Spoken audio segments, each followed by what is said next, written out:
hired a new manager, and that manager led to Hate Me being exploding and stuff like that. And then, you know, like any other idiot, he came around and sued me for a crazy amount of money that I never even saw in my whole life. And so we had to spend all this money that I was saving for my kids' college on defending myself against this amazing person. And so my only way to get it out, what I really felt about him, was to write a song about it called Dirt Room. Very cool. All right, over here. Oh, now you're reading? I'm sorry. No, so many of your songs, when I listen to them myself, that you can feel the pain when you're singing them, just to a level that's beyond what you can explain. So I'm just wondering, what was the most painful song you've ever written? Because you've written a lot of them. Wow, man, these are great questions. Where were you guys during my open book tour? I got questions like boxers or briefs and shit. The most painful song that I've ever written was probably Worry List, because it's about my daughter when I was trying to see her, and no matter how much I fought in the legal system, it was just, it's such a jaded system, you know, that you have to kind of give it to God and let go and let God, and hopefully it all works out, and just show up when you're supposed to, and if they don't show up, you kind of don't bang your head against the wall. But that one was like really, that whole album, Any Man in America, that was a dark time for me. But I'm glad that I got out of it. My wife now went, whoosh, button gear, you know. Well, I read the band did that too, right? On this project, you weren't allowed to be miserable the whole time. And it had Well, that was my rule. Oh, okay. The band I thought did they it did. before. I thought they When the band did it was when I woke up one morning and there was an intervention in my Right. living room. So called. Yeah.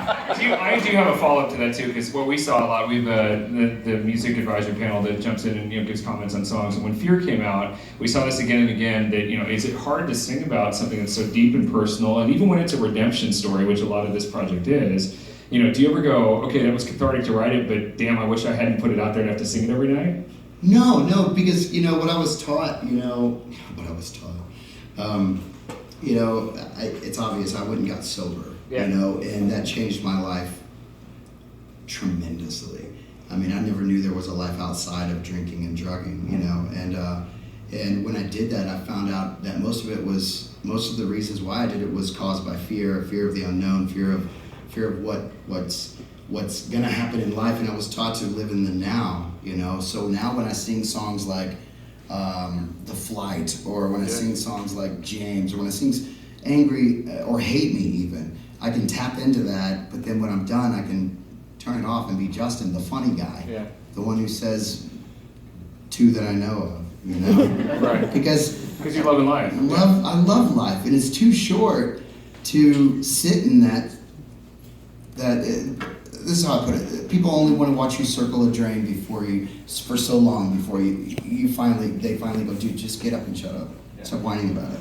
Yeah. And I did that, and it's such an amazing life. And so when Fear came out, when I sing that at night, I'm just like, yeah, cool. That's where I'm at. And it's mainly because you guys didn't stop supporting me through Any Man in America, which was probably the darkest freaking album I've ever heard. I can't even listen to it. Really? Yeah. Okay. Other questions? Joe. Oh, sorry. Yep. How many of your tattoos are album cover inspired or song inspired? None of them. How many are real? Well, album title. Well, actually, I have a Jay-Z lyric. I heard it when I was going through a divorce. I heard a sigh here. That is not the expected answer. So. Now check this out. But you see that? That's my marriage license number to my first wife. And then check out what's on top of it. Void. Didn't seem to work out, right? Hey, man. I'll pray for it. You find therapy where you find it. That's awesome. Yeah. This is fun. I like this. I have two questions. All right. First question is... Boxers. Well, I guess it's a prompt. It's a prompt. I was going to do cereal, but I'm not going to do it. Have you had anyone from the mental health world industry reach out to you for just all the incredible lyrics that you write? I'm a therapist, and I can't tell you how healing so many of your songs are, not just for myself, but those that I work with and people that I'm around. What kind of response have you gotten from, I guess, anyone I appreciate that, first of all. That's very sweet of you. Well, just a quick story. We did have to write Love on Our Arms, and in a lot of suicide prevention, people tried to put together a tour which eventually got canceled because I had some sort of drama happen. So I think they're kind of like, whew, he's a, but, I'd rather speak to individual. I'm not it's the blind leading the blind. I wouldn't stand up and go, listen to me, I'm a spokesperson for blah, blah, blah. It's like, I'd rather just own my own stuff and then give a hug to anybody that might need it, because I'm in no way a leader of any sort of mental health, politics, or anything like that. I just pray for whoever needs it and listen to people, whoever need to talk, that kind of thing. But no one's ever come up and gone like, oh, we'd like to give you this award for writing lyrics. I'd be like, take it back. But thank you for that. Yeah, absolutely. What was your second question? Yes. Boxers. What songs do you sing to your kiddos? What song do I sing? All about the bass, about the bass. Dude, okay, my 2.5-year-old, okay, I'm telling y'all this. This is not cool to me. She comes out the other day after her bath, and she sticks out a little tush, and she goes, all the right junk, and all the right. I'm like, really? Really? Wow, that's great, baby. I'm proud of you. I have a question before he gets there. What would be on your MP3? It's me over Oh, here. sorry. I'm like, who is it, God? Are you I didn't mean to say more than 2. What song would you be embarrassed to have people find out that you listen to on your MP3? All about that bass. All about that.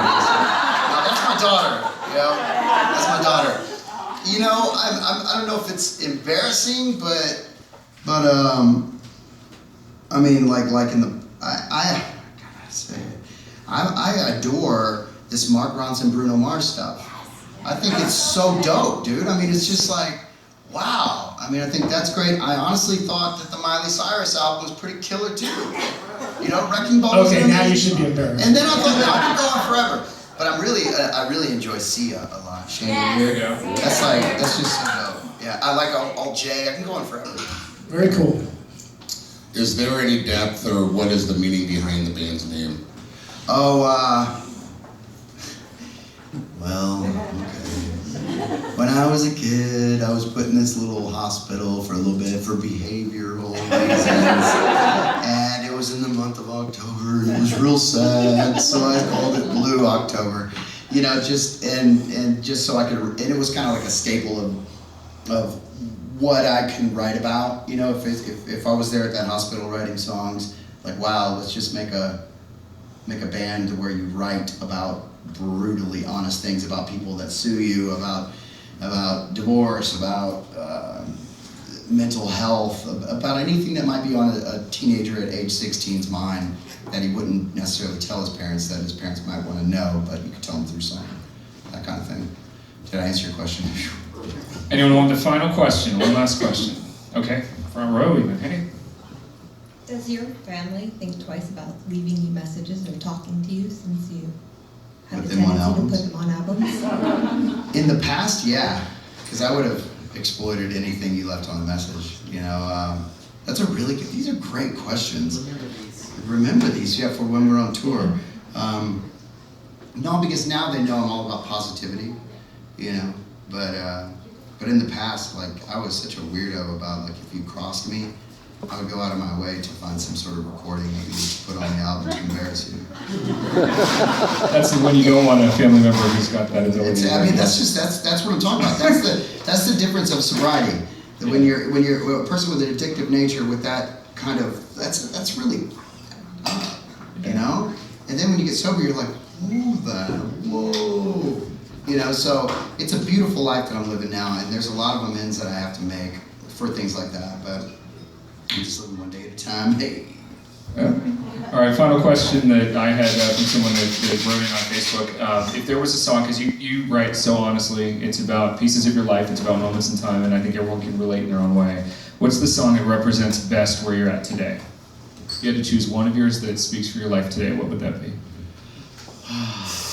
Well, I probably have to say fear. Cool. Yeah, Yeah. yeah, definitely fear. It's a great. Even watching on the beach in the video, you can tell there's just something different. It's cool. There's a weight lifted that I think you can see. So, Wow, I appreciate nice that. job. Okay, Boise Music Festival. You all know about that, right? Yeah. Nick Jonas, throwbacks from Shaggy, the Ting Tings, Plain White Tees. A guy named Rob Thomas. We can figure out where he's from. Country superstars Gloriana. We've got some tickets for you. You got your raffle ticket when you came in. So Mike is in the back of the room and going to present somebody with a pair of BMF tickets, or maybe a few somebodies. 4, 5.